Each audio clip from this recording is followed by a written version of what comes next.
She sat there trembling, tears threatening to spill as the words hit her like a physical blow. You should probably lose a few pounds. You're too fat. Haley had spent 2 weeks texting Jeffrey, building up the courage for this moment, convincing herself that maybe, just maybe, this time would be different. It wasn't. Her hands shook as she grabbed her purse, desperate to escape before she completely shattered in front of him.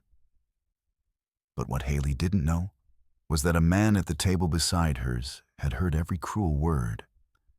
And what this stranger was about to do wouldn't just save her evening, it would completely rewrite the story of her life. Before we continue, let us know in the comment section where in the world you're tuning in from. We love seeing how far our stories reach. And if this story speaks to you, don't forget to like, share, and subscribe. Haley barely made it to the bathroom before the tears came. She locked herself in a stall, pressing her palm against her mouth to muffle the sobs. The red dress she'd been so excited about now felt like a joke.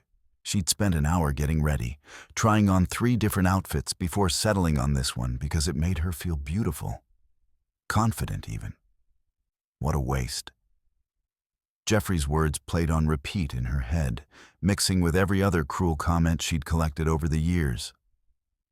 Her ex-boyfriend telling her she'd be perfect if she just lost 20 pounds. Her college roommates' pitying looks when they went out together. The dating app matches that ghosted her after seeing her full-body photos. She pulled out her phone with shaking hands, ready to call an Uber and disappear from this nightmare. But she had to go back. She had to pay for her water at least, gather whatever dignity she had left, and leave. Haley took a deep breath, wiped her eyes, and walked back to the table. Jeffrey was gone. In his place sat a crumpled $15 bill and a note scrawled on a napkin. For your water. Good luck with everything. Haley stared at the money, and something inside her broke all over again. He couldn't even wait. Couldn't even pretend to have the decency to say goodbye. She was so worthless to him that he'd left her sitting alone at a table in a restaurant full of happy couples, with $15 and a dismissive note. Her vision blurred as fresh tears spilled down her cheeks. She grabbed the bill, ready to throw it at the waiter and run, when a voice beside her spoke. "Excuse me." Haley looked up to see a man standing next to her table. He was in his mid-30s, with kind eyes and an expression that wasn't pity. It was something deeper. Understanding, maybe. "I'm sorry," he said gently. "I was sitting right over there and I couldn't help but overhear what that guy said to you." He paused, choosing his words carefully. "I just wanted to tell you that he's wrong. Completely wrong." Haley quickly wiped her face, mortified that a stranger had witnessed her humiliation. "It's fine, I'm fine." "You don't have to be fine," the man said. "What he did was cruel, and you didn't deserve it." He extended his hand. "I'm Ben Harris." She hesitated, then shook it. "Haley." "Listen, Haley," Ben continued, his voice warm and steady. "I know we just met, and this is probably the strangest thing anyone's asked you tonight. But I'm heading to the park with my daughter for our weekly pizza night. It's just us, some terrible jokes, and way too much pepperoni. Would you want to join us?" Haley blinked, caught completely off guard. "What?" "I know how it sounds," Ben said with a soft laugh. "Random guy inviting you for pizza. But my 8-year-old daughter Riley is waiting in the car, and she's the best chaperone you could ask for. Plus," he paused, his expression becoming more serious, "she's been going through some stuff at school. Kids giving her a hard time about her weight. And honestly, I think meeting someone like you, someone strong enough to keep going even after a night like this, might mean something to her." Haley's throat tightened. "I don't feel very strong right now." That's exactly why you are, Ben said. You're still here. You came back to this table even after what happened. That takes courage. She looked down at the crumpled $15 in her hand, then back at Ben. This stranger, who had no reason to care, but somehow did. Why are you doing this? She asked. Ben's eyes softened. Because I know what it feels like to be invisible. My wife passed away 2 years ago, and some days the loneliness makes me feel like I don't exist anymore. But then I remember that the smallest acts of kindness can change everything. He smiled. So maybe tonight, we both need this. Haley felt something shift inside her. She could go home, crawl into bed, and let this night confirm every terrible thing she'd ever believed about herself. Or she could take a chance on this unexpected kindness. Okay, she said quietly. Pizza sounds good. Ben's face lit up. Yeah, that's great. Come on, Riley's going to be so excited. She's been asking me all week if we could invite someone new to pizza night. As Haley stood and followed Ben toward the door, she glanced back one last time at table 7, at the crumpled bill and the cruel note. Then she walked out of the Magnolia Bistro, leaving her humiliation behind. For the first time in hours, maybe years, she felt like she could breathe. The park was quiet except for the sound of crickets and distant laughter from a group of teenagers near the basketball courts. Ben led Haley to a picnic table under a large oak tree, where a little girl with curly brown hair and bright eyes was already waiting, swinging her legs back and forth. Daddy? Riley jumped up, then stopped when she saw Haley. Who's this? This is my new friend, Haley, Ben said, setting down 2 pizza boxes on the table. She's joining us for pizza night. That okay with you? Riley studied Haley for a moment and broke into a wide grin. Yeah, I like your dress. It's really pretty. Something warm spread through Haley's chest. Thank you, sweetheart. They sat down, and Ben opened the boxes. 1 pepperoni, 1 veggie. Fair warning, he said to Haley. Riley's going to ask you a million questions. She's basically a tiny investigator. I am not, Riley protested, then immediately turned to Haley. Do you like drawing? What's your favorite color? Do you have any pets? Haley couldn't help but smile. I love drawing, actually. I'm a graphic designer. My favorite color is purple, and I have a cat named Pepper.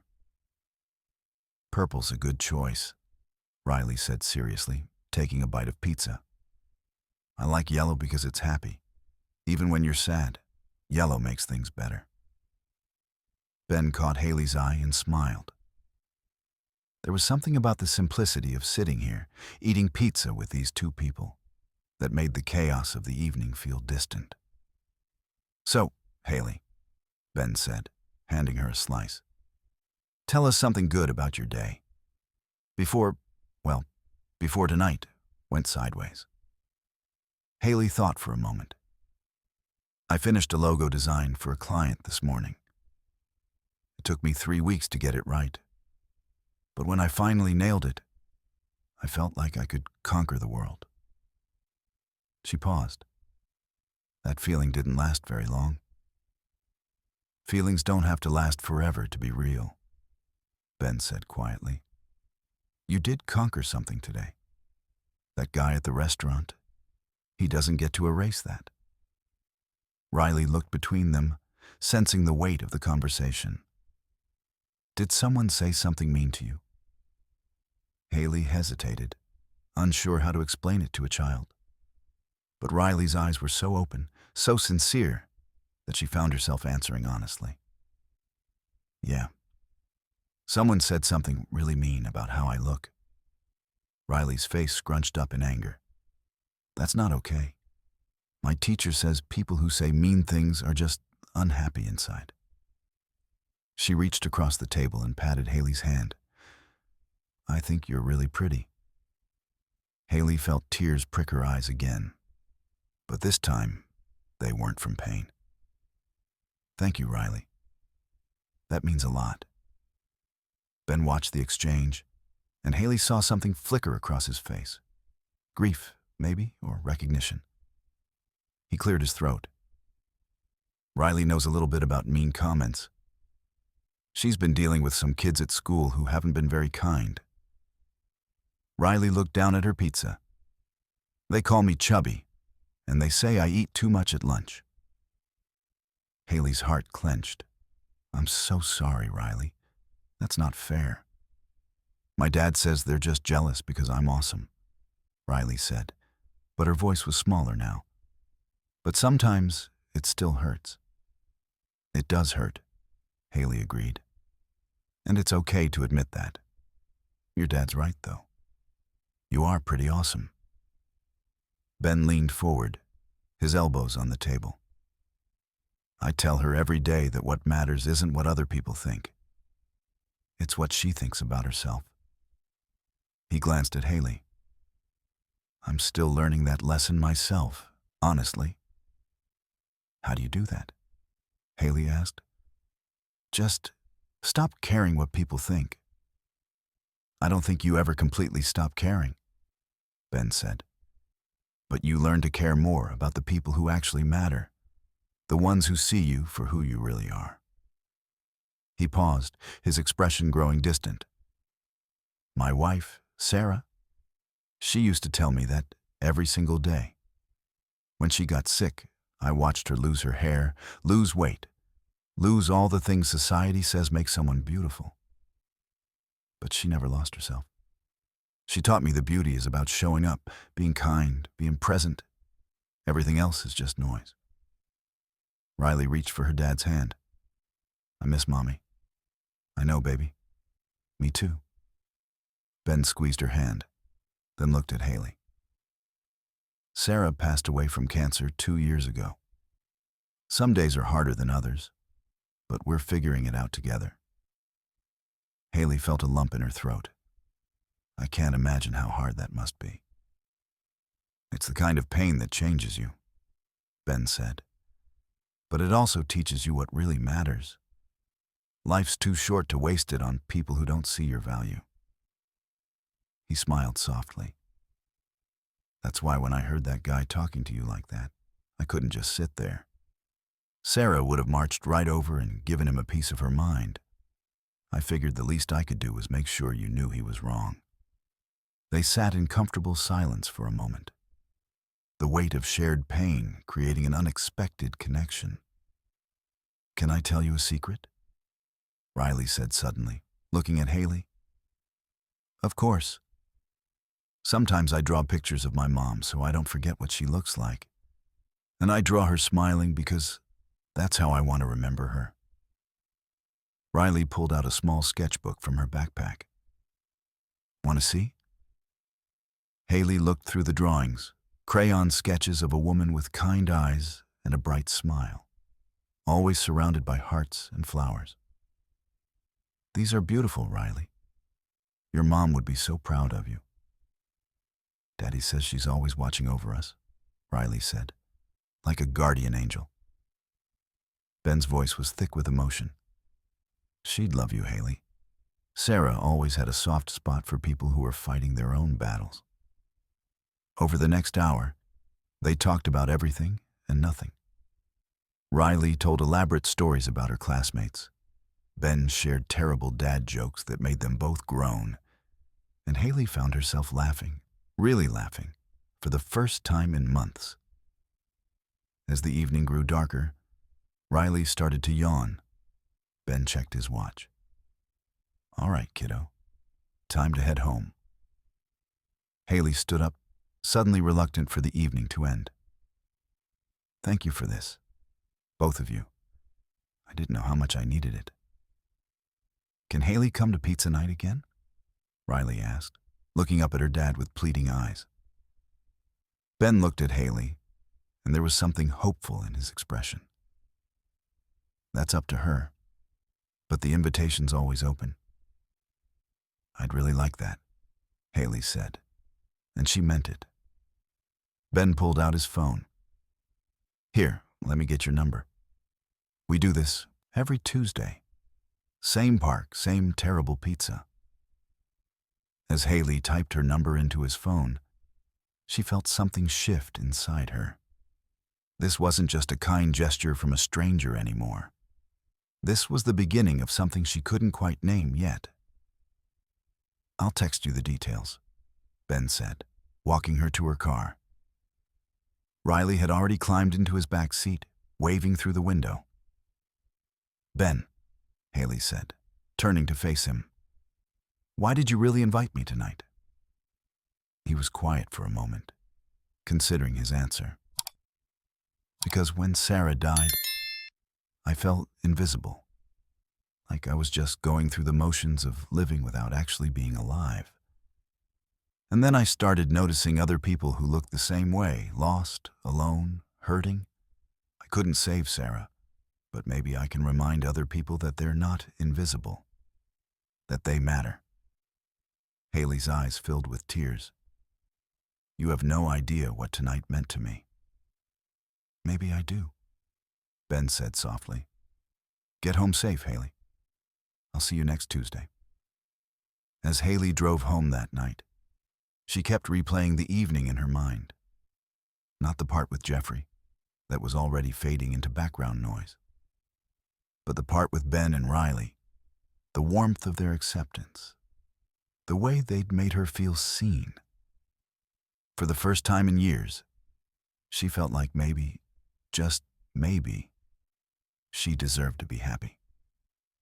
The next Tuesday came, and Haley found herself standing in front of her mirror, second-guessing everything. What if last week was just a fluke? What if Ben regretted inviting her? What if she was reading too much into a simple act of kindness? Her phone buzzed. A text from Ben. Riley's been asking about you all day. Please tell me you're still coming. She made you a welcome sign. Haley smiled and grabbed her keys. The weeks that followed developed a rhythm she hadn't expected. Every Tuesday, pizza night at the park. Sometimes they'd take walks after eating, Riley running ahead while Ben and Haley talked about everything. Their childhoods, their dreams, their fears. Ben told her about the early days of his marriage, how Sarah had been his college sweetheart, how losing her had felt like losing half of himself. Haley opened up too, about the years of feeling inadequate, about the string of failed relationships that had all ended the same way. I started believing I was the problem, she admitted one evening while Riley played on the swings. Like there was something fundamentally wrong with me that I needed to fix. There's nothing wrong with you, Ben said firmly. Those guys were just too shallow to see what was right in front of them. You don't have to say that. I'm not just saying it, Haley. I mean it. He turned to face her, his expression serious. You're talented, you're kind, you're funny. You light up when you talk about your work. You make my daughter laugh. You've shown up every single Tuesday, even though we're basically strangers who happen to meet on the worst night of your life. That's not someone who's broken. That's someone who's brave.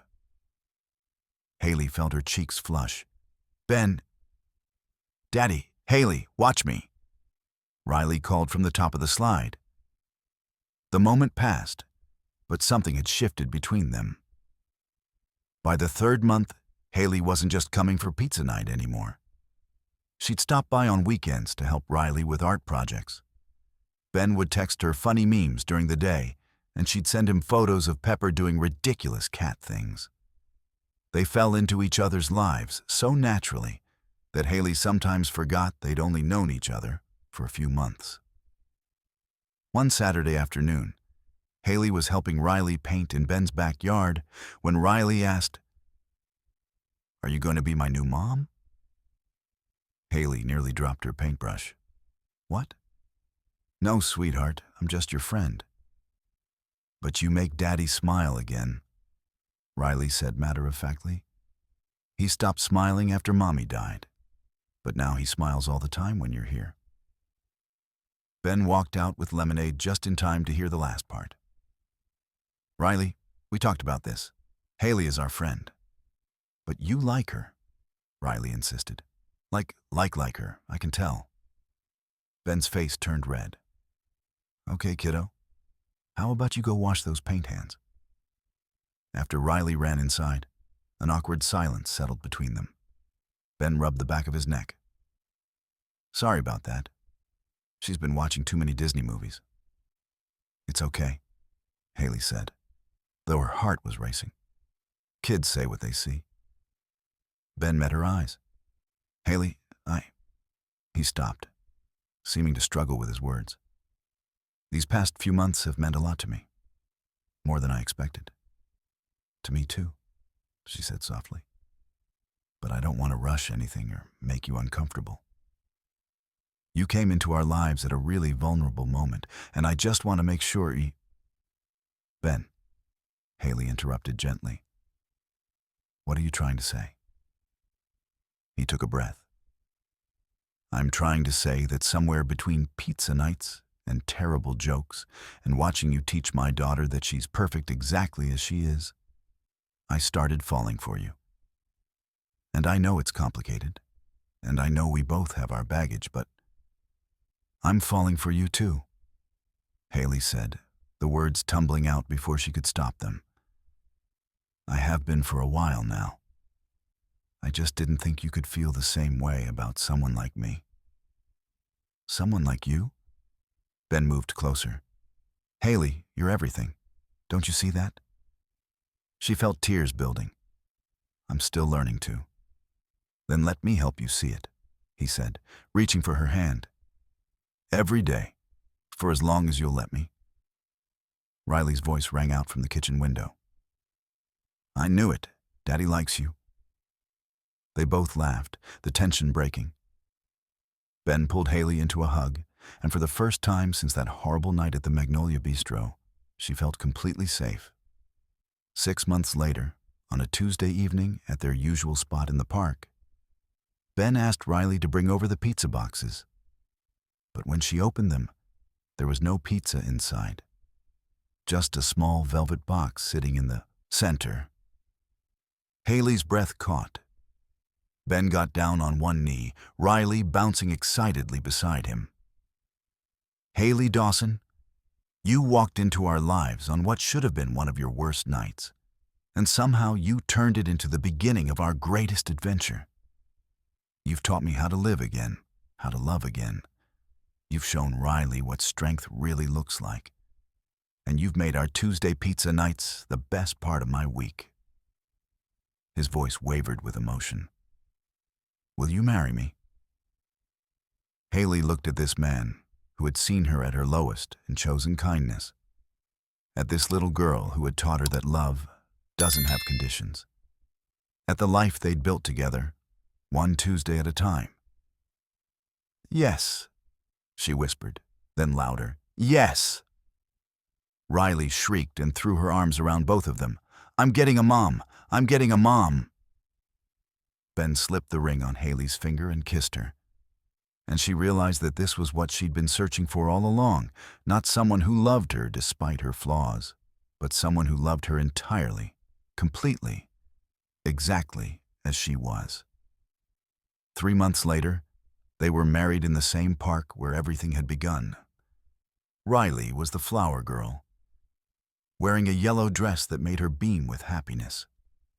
As Haley walked down the aisle, no big production, just her closest friends and Ben's family watching, she thought about that night at the restaurant, about Jeffrey's cruel words and her crumpled dignity and the $15 bill left on the table.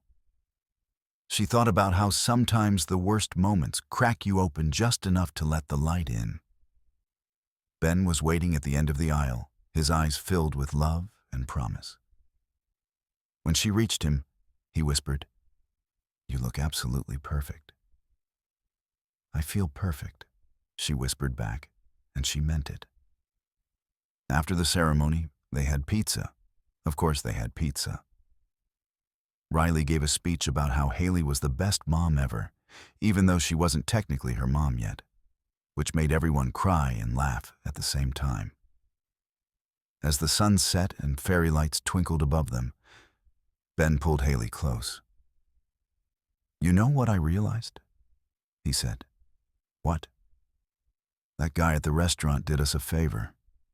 If he'd been decent, you never would have left with me. We never would have had this." Haley smiled. "I used to think I needed to change myself to deserve love. But you taught me that I was always deserving. I just needed to believe it." "And now?" Ben asked. "Now I believe it," she said, and kissed him. Riley ran up to them, her flower crown slightly crooked. "Can we do pizza night forever? Even now that you guys are married?" Ben and Haley looked at each other and laughed. "Forever," they said in unison. As the evening wore on and guests began to leave, Haley found herself standing under the oak tree where she'd first sat with Ben and Riley all those months ago. She thought about the woman she'd been then, broken, doubting, convinced she was too much and not enough all at once. That woman would never have believed this was possible. But here she was, surrounded by love, finally understanding that her worth had never been up for debate. It had always been there, waiting for her to claim it. Ben came up behind her and wrapped his arms around her waist. "What are you thinking about?" "That I'm exactly where I'm supposed to be," Haley said, leaning back into him. "Always were," he murmured. "You just needed to find your way here." And as they stood together under the stars, Haley realized something profound. The story of her life hadn't started on that devastating night at the restaurant. It had started the moment she chose to believe she deserved better. The moment she walked out of that restaurant and into something beautiful. Sometimes the ending you deserve finds you in the most unexpected places. Sometimes it looks like a single dad and his daughter offering pizza and kindness when you need it most. Sometimes healing doesn't feel like a grand revelation. It feels like Tuesday nights in the park, like laughter over bad jokes, like someone seeing all of you and choosing to stay. Haley had spent years believing she needed to be different to be loved. But standing here now, she finally understood. She had always been enough. She had always been worthy. She had always been deserving of a love this pure, this real, this true. She just needed to believe it herself. If this story touched your heart, we'd love for you to share it with someone who needs to hear it today.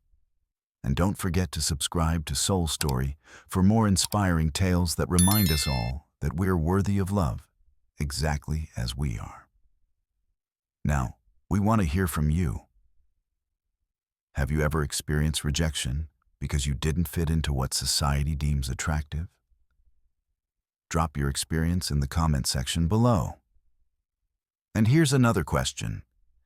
If you were in that restaurant and overheard what happened to Haley, would you have stepped up to help her like Ben did? Let us know in the comments. Your voice could be the encouragement someone else needs today.